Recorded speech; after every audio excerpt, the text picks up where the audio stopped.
आगे बढ़ते हुए आपको बताएं कि दुनिया भर की तरह पाकिस्तान में भी मसीही कम्युनिटी क्रिसमस का त्यौहार मजहबी जोशो जज्बे से मना रही है।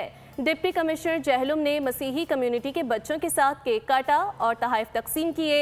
मसीह चाहते हैं मसीही बच्चों के हमरा नुमाइंदा बोल यासिर फहमीद से। जी यासिर फहमीद, बताइएगा कि बच्चे किस तरह से अपनी खुशी का इजहार कर रहे हैं। आज दुनिया भर की तरह पाकिस्तान में भी क्रिसमस का त्यौहार मजहबी अकीदत और एहतराम से मनाया जा रहा है। हमारे साथ कुछ बच्चे मौजूद हैं जिनको अभी भी तोहफे मिले हैं डिप्टी कमिश्नर झेलम की जानिब से। इनसे हम जानते हैं। तो बेटा ये बताइए कि क्रिसमस का त्यौहार आप कैसे मनाते हैं? सबसे पहले हम चर्च जाते हैं, फिर आगे वगैरह वगैरह खाने बनाते हैं, फिर पार्क चले जाते हैं मामा पापा के साथ और फिर उधर जाके झूले लेते हैं। जैसे ईद मनाई जाती है वैसे ईद मनाते हैं। तो बेटा आप कैसे ईद मनाते हैं? हम झूले वगैरह लेते हैं, मम्मा खाना बनाती है और फिर हम पार्क जाते हैं, वहाँ पे झूले लेते हैं। इन बच्चों का एक ही होता है कि ईद वाले दिन आउटिंग पे जाना, खाना बनाना और ईदी भी लेना।